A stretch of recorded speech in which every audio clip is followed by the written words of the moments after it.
Hey, welcome back. See, I'm arranging my desk. I'm so excited because we have joining us via Skype Curt and Anna Warner. They are the authors of the Warner Boys. Excuse me, I got so excited because I could see you guys. And we gotta take care of a little business in terms of intros. And Curt, I apologize because I do not speak NFL.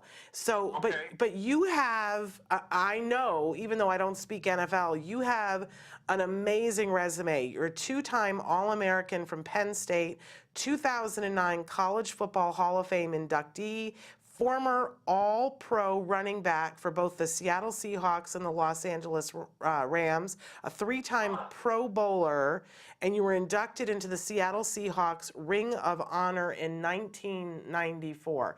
For my friends who speak NFL, they love that, right? I don't know what it means, but I know it's super impressive. That's what I know. And Anna, I don't want to take anything away from you because as a mom and a mom of four children and two boys on the spectrum, you have taken this on and become the project manager. And often there are no awards for that, but I know from reading your book you deserve an award. Well, let me give you a sports analysis for my wife. Okay. I would call her the most valuable person, the MVP. Yeah. So she does a great job. Couldn't do it without her. And, it's just a total team effort. Yeah, I gotta say, you guys, I got goosebumps earlier talking about this. I'm getting them again. Love, love, love, love, love the book. Can't tell you how much I love this book. You know, when I was reading some of the reviews, some of the words that were said again and again were how honest, how unflinching this book is, and I certainly found that to be true. I found that to be very accurate. It's as though you guys, there's no pretense here. You lay it all out on the table for everybody, every little bit. I'm holding the book in front of your face, Anna. Let's start with why. What would motivate you to lay bare everything from the sounds of it in the book, there are a lot of people in your life that didn't even know the depths of the things that happened. Why did you decide that you were going to write this book now? Can they hear me? Uh-oh. Uh-oh, we had a call failure. Let's try again. We lost them. Let's see if we can't get them back on the phone. Hang on a second. We're calling again. Hello? Hang on one second. Are you there? We got you now. Okay. So I was just saying there are people, I was saying how much I love the book. I don't know if you heard that. But I was saying that there are people in your life that don't know what you guys have been through. What would possess you to write such an honest book where you really lay it all out? What made you do this now? I think we have a story to tell, and people needed to hear and learn what it is like living the way we do, and there's so many families like ours. So I think that was one of the purposes of writing the book. And I did owe that. It wasn't something that we initially said, hey, let's just do. I think it developed over a period of time, and then as I guess as things kind of settled somewhat, we were able to kind of catch our breaths and say, okay, let's see what we have here when it comes to a story. And originally, I think it all started when we spoke at a conference at Penn State College, Pennsylvania, and we had to put together an outline. And then once we put together that outline, it sort of gave us an idea as to maybe perhaps we have a book here. Yeah. And wasn't there a particular pastor who had a message for you about why this was going to be important? Yeah, our pastor, our late pastor, Pastor Ken Hutchison in Seattle, in the beginning of our journey, told us one day, said, you know, guys, you have a story to tell. You should write a book. And I just laughed and said, yeah, right. Who's going to have time to do this? But here we are. Yeah, Yeah. here we are. And I agree with your pastor. I think that you do have a story. Obviously, you have a story to tell. But more than that, I think your story is going to be so healing for a lot of couples, quite honestly. I think that one of the brilliant things about the book, besides the fact that you guys are so painstakingly honest, is the way in which you tell the story, that you go back and forth. And Anna, you tell your side of it, and then Curt, you tell your side of it. And there are things in the book that it was amazing to hear both sides of it. I want to start by not talking about the autism, because I think that one of the things that's particularly healing in the book is that you talk about the road leading up to having children at all. And it was a bumpy experience for you guys having children. The first pregnancy, you had a stillborn child. I cannot imagine how painful that had to have been. But I want to applaud you for including that in the book, because people don't talk about these things. And like I said, I can't even imagine how devastating that was. But to hear first you talk about it, Anna, and then to hear Curt talk about it, oh, there are some men that need to read that, right? I think it is important, Yeah. and I think that's why you see so much the numbers of divorce in the autism community. We, as the moms, want the husbands to feel the same way we do. We are different. Men and women are different, and they feel and express things different than we do. So I cannot ask him to be fighting the same way I'm fighting. So it took a long time for me to see that, but I think it's important that other families, other couples see that we are different, we experience things different, so I thought it was good to see both voices. And from the guy's side of it, I think initially it is mostly about denial, coming to the realization that, there's something wrong with your son. And I think once you get past that particular arena, whereas you're in denial, because you have to come to the realization that there is something wrong here. We can't put our hand on it, we can't nail it down, but there's something wrong. So I think that's important for guys initially. Yeah. And then the next phase is, okay, well, and for me it was, how do we fix this? Went through that phase for a while as to how do we fix this? How do we cure this? You're telling me there's no remedy to this. I just can't accept that. Okay, so then that's the second phase. And then the third phase you go, okay, well, it's going to take some time to get this done, and it may not ever happen. So then you go through the third phase where you're going like, man, what can we do? This is it. So, and then I don't know what year, the 10th year or the 5th year or the 20th year, where you come to the realization that you say, hey, we just want our children to be happy. Yeah. And healthy. And healthy. And that's really where we're at. And you guys really do go through all the different phases here in the book, and you compare notes. So when we're doing the time, people need to read it, because there are things in here that are just mind-blowing, mind-blowingly honest, things that I haven't seen anybody else write about you guys. So I applaud you for this book. And I do think it's a couples book. I think this is a book that one member of the partnership should get, and that the couple should read together. Maybe get 2 copies of it so you can be reading it at the same time, because I think this is very healing for a couple to go, oh, we're not the first people to feel this way. Oh, we're not the first people to get frustrated with each other. Oh, we can survive this and get through this. And, there's a point when you guys talk about depression, I have never heard people talk as succinctly about depression and what it was like for each one of you. I haven't seen that in print, so congratulations, because that's a real service.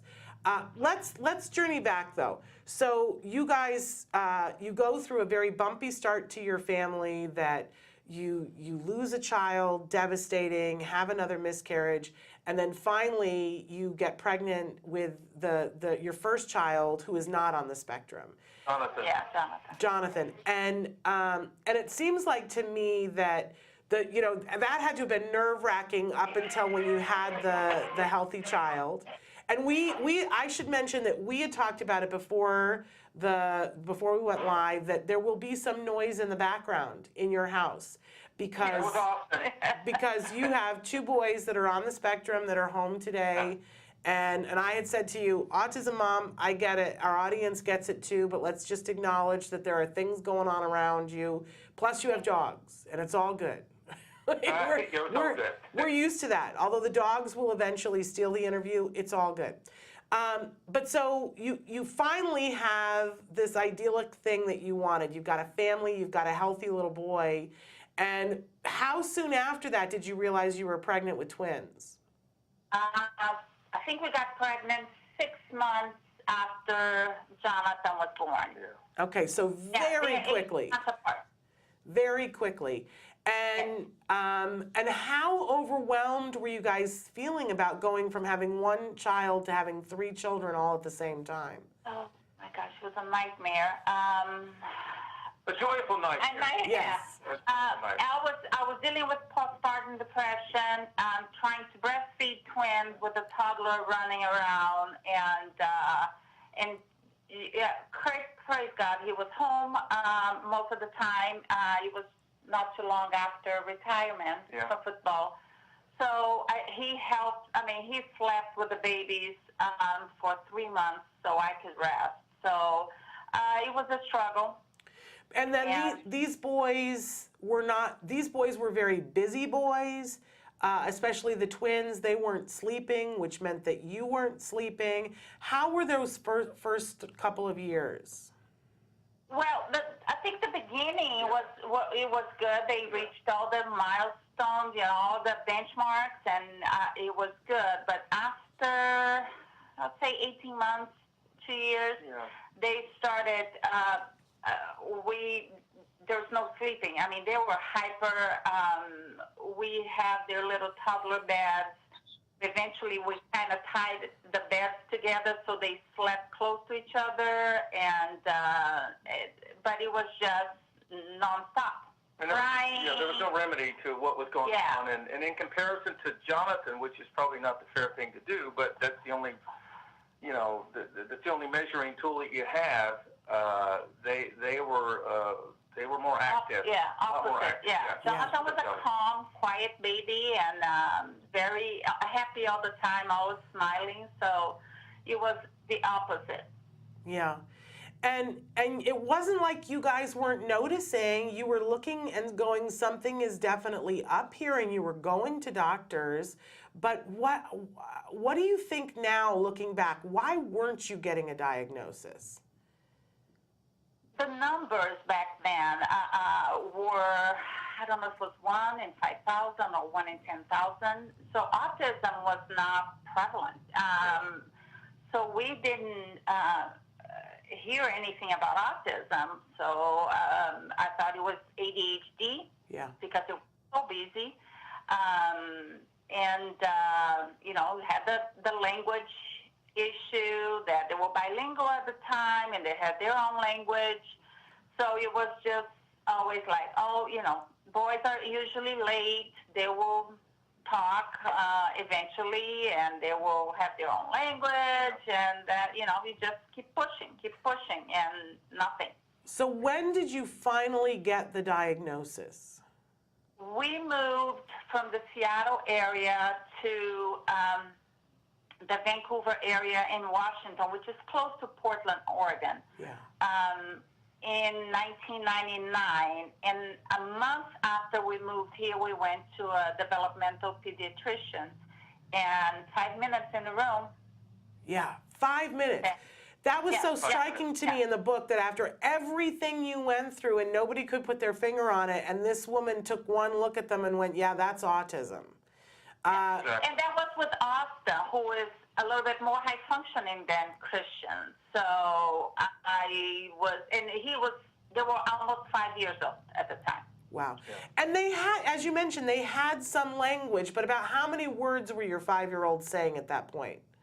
About 5. About 5. Austin had about 5 words. Christian less than 5. Some in Portuguese, some in English, and more Disney. Yeah, more Disney Yeah, probably than anything else. Than anything else. But not your normal, Yeah. typical, atypical. Now, the first word that Austin said was Pocahontas.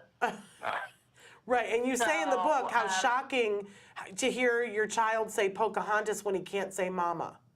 Exactly. And I think that says it all. I mean, it's like what's happening here. Okay, so you get this diagnosis at 5, and what were both of your reactions at that point? Okay, my reaction initially was, how do we fix this? And there was no answer. And I asked a couple of times during the conversation. So you're telling me that there is no fix to this? Because normally guys are fixers, and Right. we problem solve, and we come up with a solution, and we go through the steps and the processes, and then they're going to be fine and they're going to be okay. I got nothing. And needless to say, I was not happy about that response. But at the same time, I still had no idea as to what autism was, and how it related to us, and how it was going to affect our lives, how it was going to change things. Because you go from, well, you're thinking, it's the family tree. You're going to go from A to Z. They're going to go to school. They're going to go to college. You're going to get married, and et cetera, et cetera. And then all of a sudden, things do change, but you don't know exactly how they're going to change. And then you're always hoping that somehow we can get through this and see the atypical side of things, and we're still looking for that. Right. But things have definitely come into realization as to where we are. For me, we went home, I got on the computer, and I typed autism, and saw some descriptions of what autism was, and I was like, oh my gosh, these some of the behaviors that the boys have. And then it was like, okay, what can I do? And I read about ABA, and I read about diet, and I started digging. And it was my mission to fix it. Different ways of fixing it. I had a way of fixing it. She had a way of fixing it. And I fought hard for that. That we needed to fix it. Yeah, honestly, I was really struck. I want my husband to read the book now, because I was really struck by, the descriptions that you have in the book, Anna, of talking about how you really went down the rabbit hole, and you were like, I'm going to find out you became a researcher. You became the person who was going to find out all the answers and talk to all the people. And I think that there's probably, thousands of moms, myself included, who totally identify with that. But it was so healing to me, Curt, to read what that felt like for you. Tell our audience, watching your wife become a little obsessed with this whole other culture. I take that back. Not a little obsessed. I mean, obsessed to a point to where you have to go down in the rabbit hole and pull her back out of there and say, Right. hey, I'm out here. Let's rethink this. Let's slow this thing down. Let's talk rationally about it. It was me against the world. And not emotionally about it. And Right. I don't know, and she still is that way, but not nearly as much. But she had her mind set on fixing this, and I was there with her. But then there are times when you got to go, okay, time out here for a second. Let's rethink this, and let's talk about this before you go back down that rabbit hole again. Then I got to go in there and pull her back out again. So I think we work well in that way. I don't know what year we figured it out. Maybe it was the 5th year or the 10th year. We're still trying to figure that out. But we trust the fact that we can trust each other, and I think that's really what the key is. We love each other dearly. Yeah. We trust each other. We know that there are going to be moments, and there still are going to be moments where. And it comes up, and I'm like, okay, let's do it. And he's like, okay, no, let's think about this. Yeah, think about this. Let's see if this is right thing to do. So, and you know how that goes. Right. We love our children unconditionally. We want what's best for them, but we also have to get our emotions under control at the same time, too, and try to do the right thing. We balance each other. But Anna, I love that you both talk about how frustrating that can be. Like, I had never seen somebody talk about it this honestly. I can totally see that in my husband and I, that I'm like, you know, the whirling dervish. I'm going to get as much done. What do we have to get done? Let's do this. And he'll go, well, just a minute. And that sometimes there's frustration to the husband about, why aren't you on board? Why aren't you with me on this? And you talk about that, Anna, in a really honest way. And what's fabulous is that you guys are still together. It wasn't the end when you got frustrated with each other. It wasn't the end when you got afraid that the other one wasn't on board with you. What do you think it is in your marriage that allowed you to not see it each other's way, to get frustrated with each other, and to still be together and strong? Yeah, it's our faith and our love for each other. Just really, I respect my husband, and he respects me, and that I think is the main thing that we just we don't fight like.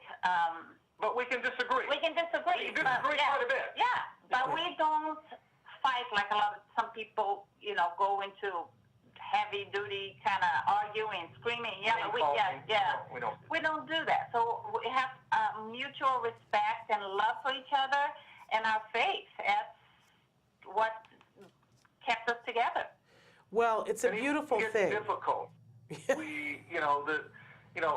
Pastor Hutchison, who passed away, the late Pastor Hutchison, did some marriage counseling with us. He was my good friend, my best friend, one of my good friends, and I thought in our counseling process he was going to be on my side, but really he was on her side, and that really made me upset with him. But he basically told us to write things down. But the communication, major thing. Yeah. But he also said that, hey, you know what, divorce is not an option. Yeah.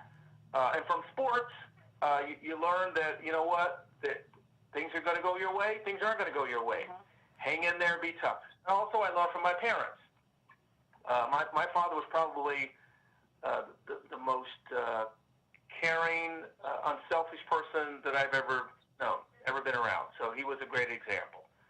And so those are just things that you learn from. But you know what? We're not going to give up.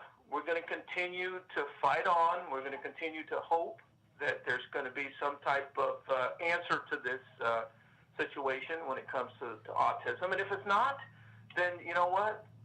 This is the hand we're dealt, and we're just going to make the best of it.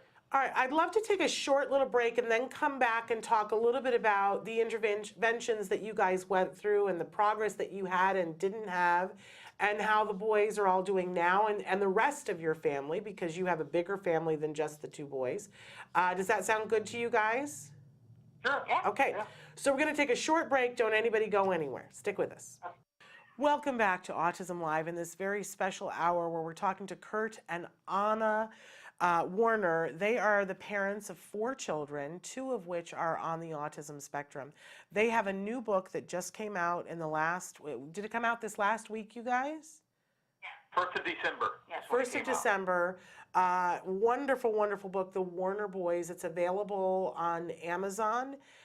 You can get it there, and I really want to encourage you in this holiday season to get this book. Get it for a couple that you know. I'm suggesting getting 2 books, one for each partner, because I don't know if you intended it to be this, but I think it's a great book for couples, because as you read through it, they'll, first Anna will tell her side of something that happened, and then Curt tells his point of view. It's very healing to hear what it's like from the other person's point of view. I thoroughly enjoyed it and can't wait for my husband to read it. We mentioned at the start of the show that Curt is a former All-Pro running back for the Seattle Seahawks and the Los Angeles Rams. He's a 3-time Pro Bowler and was inducted in the Seattle Seahawks Ring of Honor in 1994. And we were saying that Anna, no less impressive, is the MVP for autism in the family. She's There the you go. project manager. A lot of us understand that how that goes. We've been talking with them about this amazing book and their journey. First having one child who's not on the spectrum, then very quickly afterwards having twin boys that were on the spectrum, getting the diagnosis, and what that was like getting the diagnosis. You very quickly found what you hoped was an answer. You heard about ABA therapy, and for the first time, you heard a word. We refer to it as one of the R words here on the show, the word recovery. And it's a word that we talk about a lot on the show. And I have to say that I really appreciated your point of view in the book because, spoiler alert, that's not what happened for your kids. No. But I really heartfeltly appreciated that your point of view in the end of the book, and I'm not giving anything away, but that you talk about what it's like for kids who do make more progress at the end of the book, and I just thought that that was a beautiful thing, Anna. So you guys did do ABA therapy, correct? Yes, we did. We did it for For a long time. now I think it was 3 to 4 years. Well, that's a pretty okay. Yeah. See, there it is, that relativity of what it is. And how intensively were you able to do it? Because back then, funding was not, it was few and far between, right? Zero. Yeah. Yeah. When the boys were diagnosed at the age of 5, they were supposed to start kindergarten. And we went, I met a good friend of mine, Helen, autism hippie. I don't know if you heard of her. Yeah. Helen Rosenberg. And she was the one who introduced the whole ABA to us. And we put a program together during the summer. So when we were ready for school, and we got an appointment with the school district, they couldn't provide the appropriate placement for them. So That's that autism mama using the right word, appropriate. Yes, the appropriate placement. So we sued them, took them to court. Yay! And we won. Yay! And so they had to pay for our ABA program. We had 40 hours a week for each boy. Nice. And they did that for 2 years. And then they started kind of their own autism program. But we were not satisfied with that. We ended up going a different direction. Yeah. But you did see it. it. They made a tremendous amount of progress over Yes. over at the school since we kind of started that whole process. And as you know, not as good as it should be, but Right. Be a challenge. good enough. But you, correct me if I'm wrong, you did see a bunch of progress in the boys in the beginning with ABA. Am I correct? Oh my goodness! Yeah, even the school district, because they came and observed the boys before we started the ABA, and then they came back a week later, and they were like, "Whoa!" The boys had learned a few words. They learned they were learning to count, and the school was in shock at how much progress they had made. So they just said, "Okay, we will we'll pay for the ABA at home." Wonderful. But along the road, and I'm sure that your hopes were high at that point, that Exactly. that you were going to get to a point, and you'd heard tales of kids in Ivar Lovas's Young Autism Project that got to the point where they were virtually indistinguishable from their neurotypical peers. But at some point, the progress seemed to stall. When did that happen, and what do you, now looking back, what do you think that was? I think it was about when they were in 3rd grade. That was when, because they went to a private school with an aide that we provided, and they were doing great, making friends and all of that. When we got to 3rd grade, they were not able to keep up academically, and there were behaviors.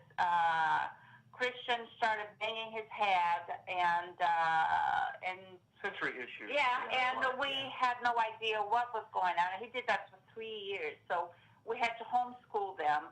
And that was, I think, the point that I thought, okay, this is I don't think we're going to be able to go any further than what they are right now. There was a lot of medical issues, a lot of we're doing biomedical interventions, and there was pain that we didn't know where it was coming from or how to fix it. Yeah. And you talk about kind of, it seemed like to me in the book, segmenting things out that were autism and things that were OCD. That there are a lot of OCD behaviors in the boys. And is that still true, that they still struggle with the OCD, the self-stimulatory kinds of things? Christian has PANDAS, pediatric autoimmune disorder associated with the strep bacteria. So he has PANDAS, and the OCD is a huge part on that. Austin has Lyme disease. So we're dealing with, two things that kind of get together with autism. It gets a little bit more complicated. Yeah. But I have to say, and again, people need to read the book to hear the whole story, because there are things that I'm not going to give away in the book, but there's a whole section in the book when you talk about an event that was life-changing for the family that people need to read. I take my word for it, you guys need to read this. And not only do you tell it from your point of view, but you have your oldest son, Jonathan, step in to write a chapter that's absolutely just, oh man, powerful. But then, we get to see a little bit of a snapshot of where your boys are now. Maybe tell us a little bit about what's happening with them now. The twins are 24. Christian, who's more affected by autism, has a job. Actually, he's been working for SEH of America, which is Shinetsu of America, a Japanese company over here in Vancouver. He's been there for the past 3 years now. He works 2 hours a day with a coach. His language is limited, but he loves his job. And I think it's the 2-hour break from his twin, I think, helps a lot. But they're employable, and that's a meaningful thing in life. Austin is unemployed right now. We're in the process of trying to find him a place to work. And he was over at SEH America as well initially, but unfortunately we had some behavioral issues, and still looking for him a new place to work. But we're confident that that will happen sooner rather than later. That's that professional athlete. I love this attitude, Curt, that you have about, we're going to get it done. We tried this and this didn't work, so we're going to get it done. It's I'm sure that it's part of what made you so successful on the football field and successful in business, which I want to get to in a minute. But we haven't talked about, and yet I think it's one of the most amazing parts of your story, that there is a fourth child in your family. That in addition to the Warner boys, there is a Warner girl. Tell us about how she came into your life. Well, first of all, let me just say this, okay? I wanted nothing to do with it when the idea initially came up. Well, let's say what it is. We adopted Isabella. We adopted her when she was 18 months old. Yeah.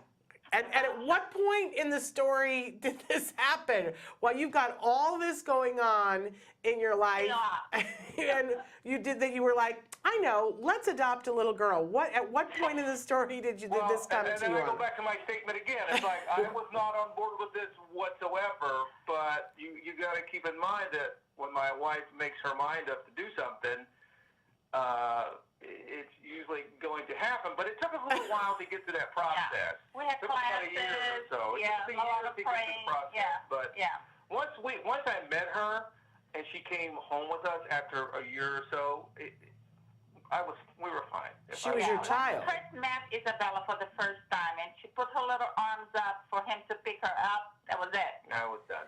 But why did this come to you, Anna? What was the impetus behind this? Growing up in Brazil, I visited an orphanage when I was a teenager, and that changed me in a way that I was touched by those poor kids that had nothing. And we brought them little gifts, and they were thrilled. And I thought, when I grow up, I want to adopt a child. And my thought was, I want to adopt a child from Brazil. But that didn't work out. And our pastor, Ken Hutchison, again, they had started an adoption agency through the church, and that adoption was free of charge, adopting children from the foster care system. And we start praying, we start taking classes, and a year after we start this process, I got a call from our case manager, and she said, there's this little girl that I would like you to meet. And of course, the files of all that she had gone through were hard to read. And I prayed, Lord, please, if this is not the child, please don't let me get attached to her. And I met her. And when she came in, it was like a little ray of sunshine, smiling, came straight at me and started talking. And, this girl, she was 18 months old, and she talked. Yeah. So a week later, with Curt and Jonathan... And she still talks. Yeah. I brought Curt and Jonathan to meet her, and she came straight to him and put her little arms up for him to pick her up, and that was it. Yeah. That was it. That was it. I love it. It's like the icing on a really good cake, because to me, that shows so much hope that you did that and that you could still do that. That shows so much hope. I mentioned before that you're an entrepreneur too, Curt, that I think that people have a misconception that if you were a pro football player, that you guys must have money stuffed in mattresses and it's coming out your ears, right? Am I wrong? Do you have money stuffed in mattresses? Yeah, that's a perception, yes. Yeah. When you retired, and you had to do forced retirement because of an injury, then you had car dealerships. Right. But my understanding is that now you've had another career transition. Tell us what that is. I'm in the insurance industry. I'm a farmer's insurance agent, and I've been doing that for about 2.5 years, 3 years now.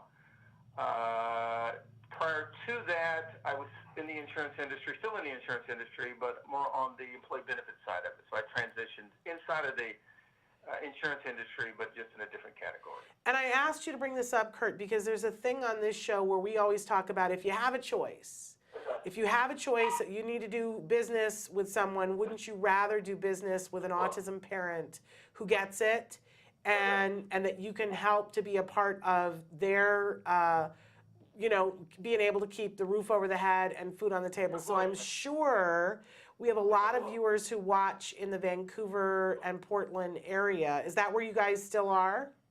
Yes, that is correct. So Camas, Washington.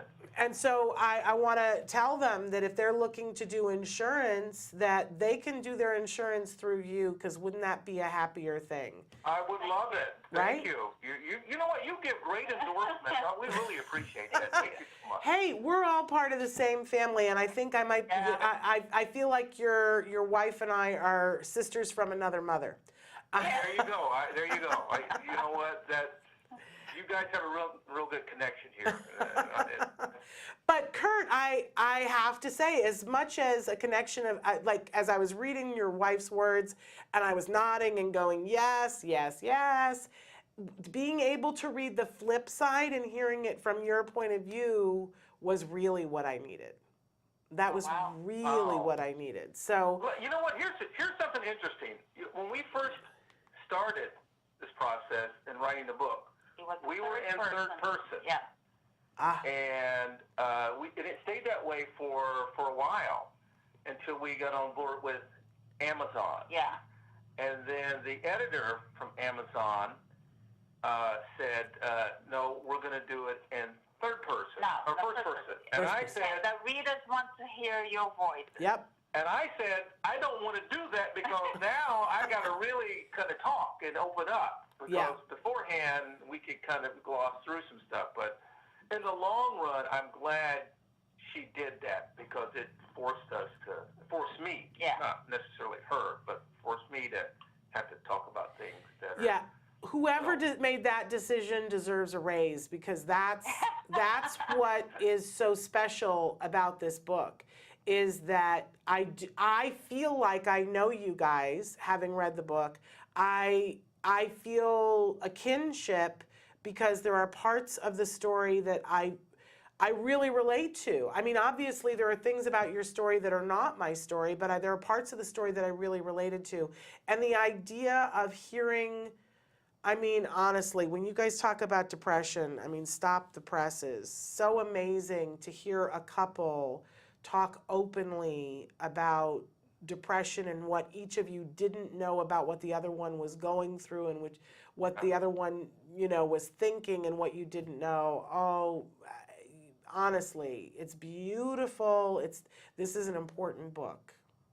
He didn't know that he knew that I was suffering from depression. He didn't know the extent until we opened up with Dave Bowling, our co-writer, and that I was thinking about, just me and the boys being gone, so Curt and Jonathan could have a normal life. So he didn't know that until we started this process. Yeah.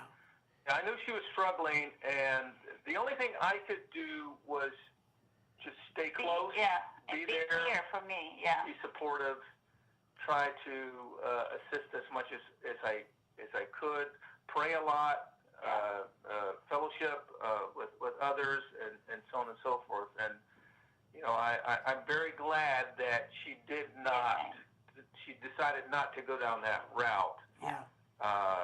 Because I think it would have been devastating. And I don't even like to think about that. But and when you mentioned Jonathan, when we decided that Jonathan needed to have a chapter, we were thinking not just of him, but all the other siblings that don't have a voice. Yeah. And usually just pushed aside because there's so much energy and time spent on the child with autism and surviving all of this. So it was important to let Jonathan talk about his pain. And we end up apologizing. After we kind of went through the book and went through the exercise of doing it, we realized that he was left out on a number of fronts. So we basically went to him and apologized and asked him. And was that healing for everybody? Oh, yes. I think so. I think so. He's a wonderful young man and with a big heart, very compassionate and patient and sympathetic. And he understands it. And he sees. And Isabella as well. Yeah. So it's been therapeutic to a certain degree. Yeah. I think differently probably for me than for my wife, and maybe differently for Jonathan or for those siblings to know that as a family it's important that you do communicate and that you do talk about things that you really don't want to talk about. Has Jonathan read the whole book now? Yes. Yeah, he's read it. Yes. And the other day when we went to the Amazon headquarters and we were speaking, and the interviewer asked Jonathan, there's a part in the book that we talked about, he was having a little, poor me, my family, and growing up with his boys with autism, and I had to put him against the wall and tell him, how dare you? This is the family that God chose for you. So I know it's hard, but we'll get through it together. Yeah. And he actually said it was the best thing that happened to him. It changed perspective, and he was thankful that I did it. But it took a while to get to that point. I mean, he was he was angry Yeah. and bitter for a while. Obviously, he didn't express it to us as such, but we could see it. Yeah. And we're just thankful that he's been able to, at Come around, 25, to come around and say, you know what, I love my brothers and I love my family, and yeah, life was tough. And we did struggle, and we've had frustrations, and we've had a number of things, but we're still together, and we will continue to be together. So that's the optimistic side of things that I like to look at. But you still have to, you're dealing with reality daily, but I like to try to stay above the fray as much as I can. You guys are amazing. The book is amazing. I really recommend it to everyone. Great book to give for the holidays. I particularly, as I said, I'm not going to, spoiler, we're not going to, there's a section of the book that every autism parent needs to read, especially if you have a child that elopes or is drawn to things that are not, safe for them. There's a story in here that you must read that I'm not going to give away. But powerful, powerful stuff. It's available on Amazon right now. And a great, great gift. I recommend getting 2 copies for the couple in your life that you know that they've got kid or kids on the spectrum. Guarantee that they will thoroughly enjoy this. It's a page turner. And thank you guys for spending this very special hour. Next time I come up to the Portland area, I'm going to give you guys a buzz. Let's have lunch. Please, Okay. please Yes, do. please. I will. And again, for all of our families that are up in the Portland, Vancouver area, if you're looking for insurance, here is the perfect farmer's insurance agent for you. How would they reach out to find you, Curt? You can go on the farmer's website and just put my name in, and it'll pop up. All right. Curt Warner 8. Be looking for Curt Warner. He'll take care of you. There's no doubt about it, because he gets it, right? Thank you guys so much for this wonderful book and for spending this time with us. It was really special. We really appreciate it. Thank you so much. All right, say hi to everybody for us. The dogs were quiet right till the And end. the dogs, yeah. There we go. They chimed in now. Another Hey, country guys. heard from. Wonderful. Thank you guys. Have a wonderful holiday season. You too. Merry Christmas. Merry Thank Christmas. you. Bye-bye. So that was Curt and Anna Warner. We're going to, what an amazing couple. This is an amazing book. I can't recommend it enough. The Warner Boys.